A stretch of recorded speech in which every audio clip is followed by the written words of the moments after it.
السلام علیکم ورحمۃ اللہ۔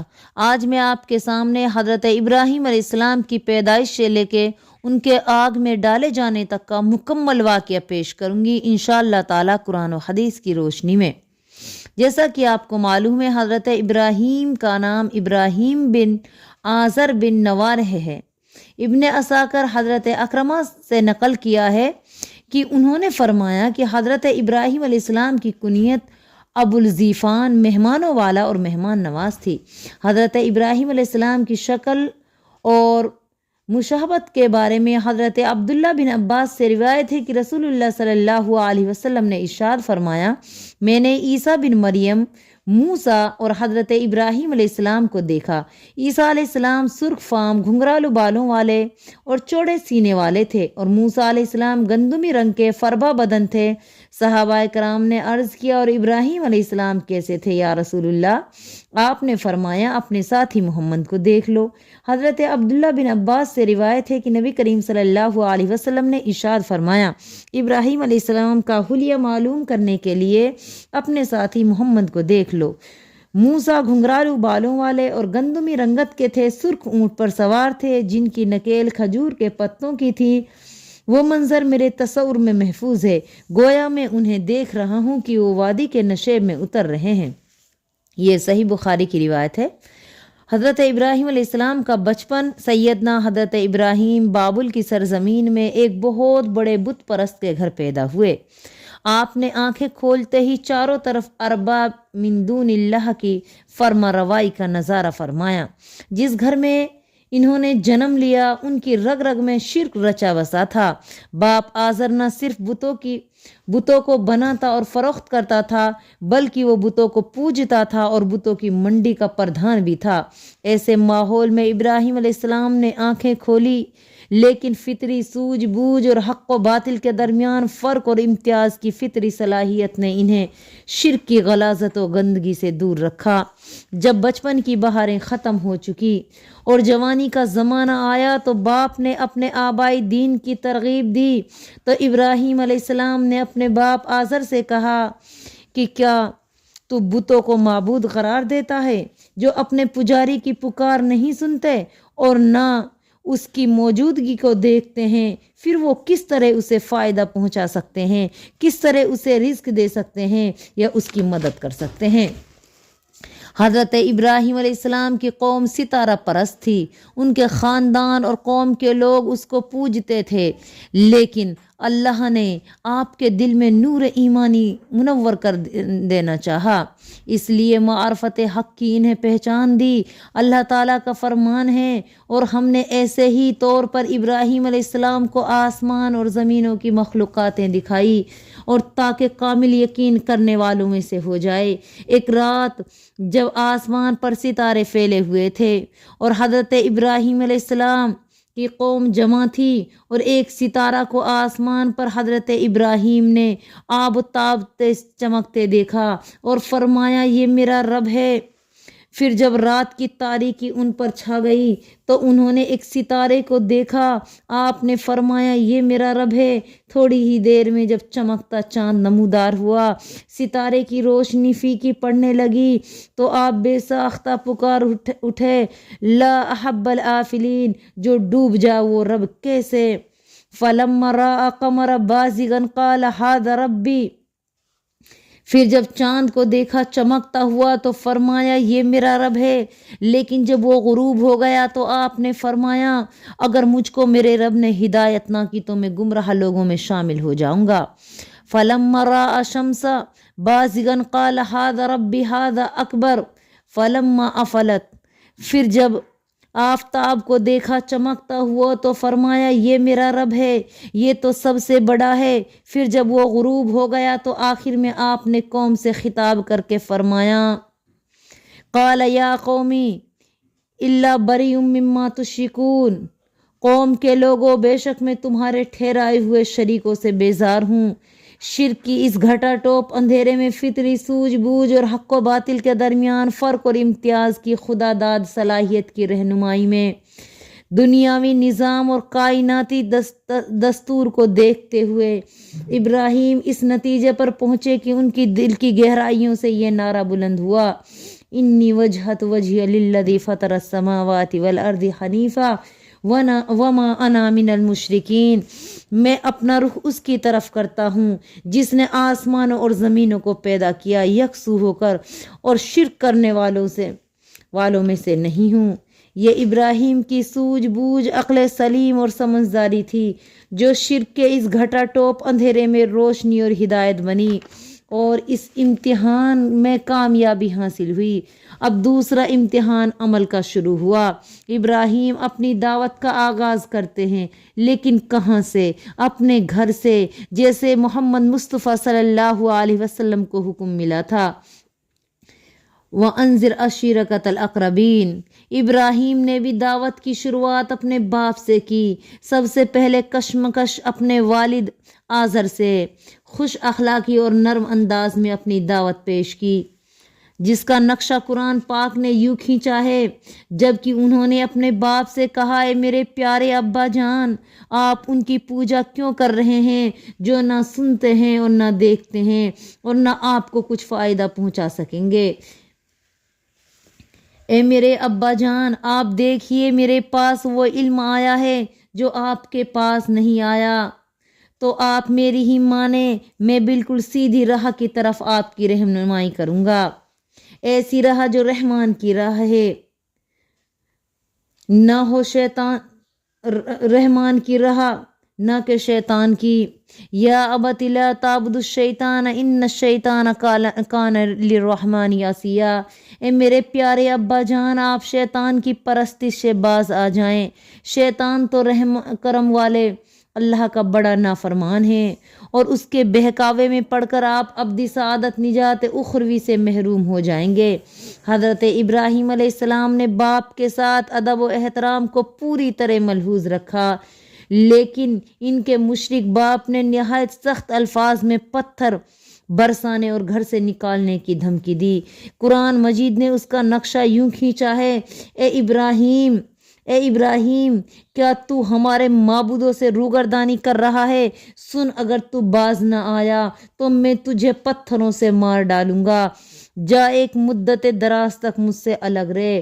اس بد اخلاقی اور سخت کلامی کے باوجود ابراہیم سپوت بیٹے کا فرض ادا کرتے ہوئے انتہائی نرمی اور تڑپ کا لہجہ اختیار کرتے ہوئے کہتے ہیں، سأستغفر لک ربی انہ کان بی حفیا، اے میرے پروردگار، میں اپنے پروردگار سے تمہاری بخشش کرتا رہوں گا۔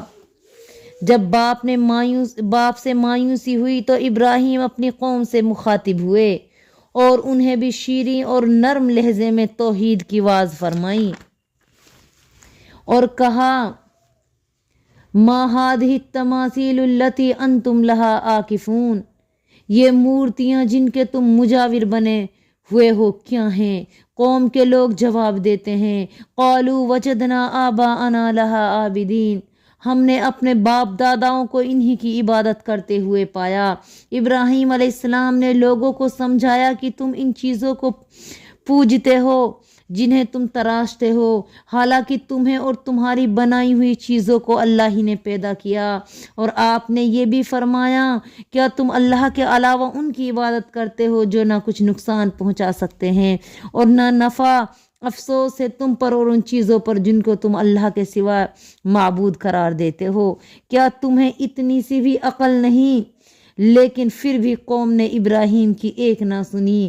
وقت یوں ہی گزرتا رہا، آخر ایک دن تہوار کا آیا، سب لوگ تہوار منانے اور میلہ دیکھنے چلے جاتے ہیں، ابراہیم کو بھی ساتھ چلنے کو کہتے ہیں، لیکن ابراہیم بیماری کا عذر پیش کرتے ہیں۔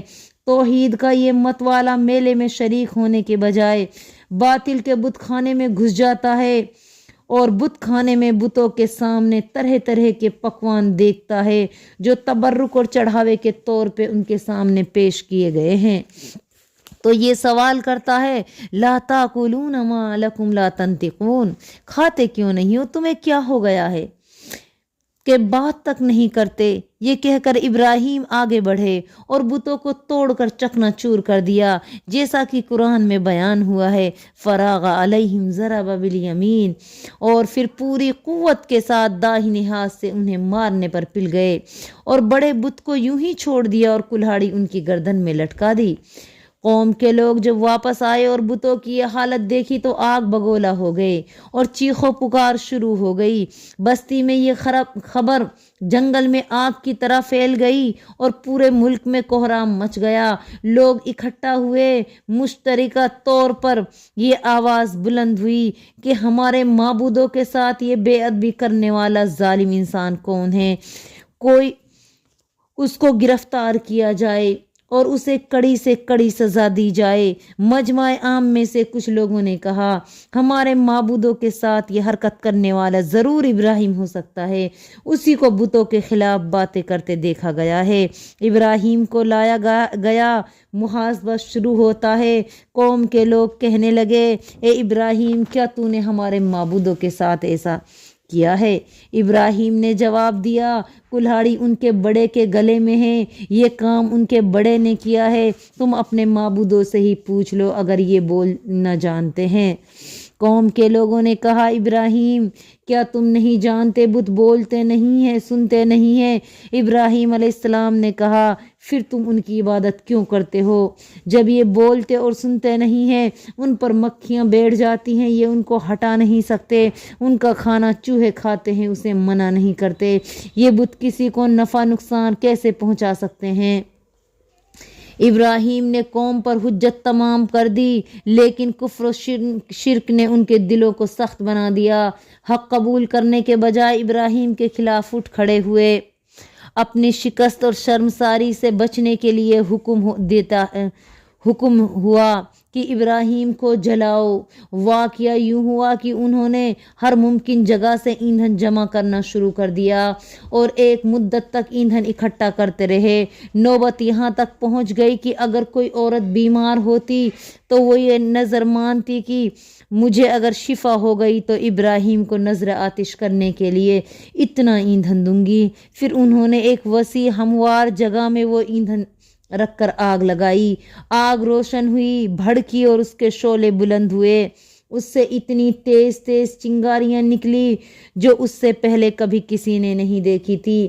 تب انہوں نے ابراہیم کو ایک منجنیق میں رکھا جو ہینز نام کے ایک کردی آدمی نے بنائی تھی۔ یہ آلہ سب سے پہلے اسی شخص نے بنایا تھا۔ اللہ تعالیٰ نے اسے زمین میں دھسا دیا اور قیامت تک دھستا چلا گیا۔ پھر لوگوں نے آپ کو پکڑ کر باندھا اور مشقیں کسی۔ اس وقت آپ فرما رہے تھے، لا الہ الا انت سبحانک رب العالمین لک الحمد ولک الملک لا شریک لک۔ اے اللہ، تیرے سوائے کوئی معبود نہیں، تو پاک ہے، جہان کا مالک ہے، تیری ہی تعریف ہے، تیری ہی بادشاہی ہے اور تیرا کوئی شریک نہیں۔ حضرت ابراہیم علیہ السلام کو ہاتھ پاؤں باندھ کر منجنیق میں رکھا گیا تھا اور اسی کے ذریعے آپ کو آگ میں پھینکا گیا۔ آپ فرما رہے تھے، ہمیں حسبون اللہ و نعم الوکیل، ہمیں اللہ کافی ہے اور وہ اچھا کارساز ہے۔ بعض علماء نے ذکر کیا کہ جب ابراہیم علیہ السلام ہوا میں تھے تو جبرائیل علیہ السلام ظاہر ہوئے اور فرمایا، ابراہیم، آپ کی کوئی حاجت ہے؟ انہوں نے کہا، آپ سے تو کوئی کام نہیں۔ حضرت عباس اور حضرت سعید بن زبیر سے روایت ہے کہ بارش کا فرشتہ کہنے لگا، مجھے کب حکم دیا جائے گا کہ میں بارش برساؤں گا؟ لیکن اللہ کا حکم اس سے ہی پہلے پورا ہو گیا۔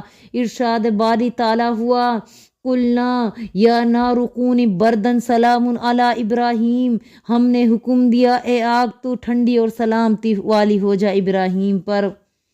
حضرت کعب فرماتے ہیں، اس دن پوری زمین کے باشندے آگ سے فائدہ نہ اٹھا سکے اور آگ نے ابراہیم کی صرف رسیاں جلائی جن سے وہ بندھے ہوئے تھے۔ کفار نے حضرت ابراہیم پر فتح پانا چاہی لیکن شکست ہوئی، انہوں نے بلند ہونا چاہا لیکن پستی نصیب ہوئی، انہوں نے غالب ہونا چاہا لیکن مغلوب ہوئے، جیسا کہ اللہ تعالیٰ کا فرمان ہے۔ اور ان لوگوں نے تو ابراہیم کا برا چاہا مگر ہم نے ان کو نقصان میں ڈال دیا۔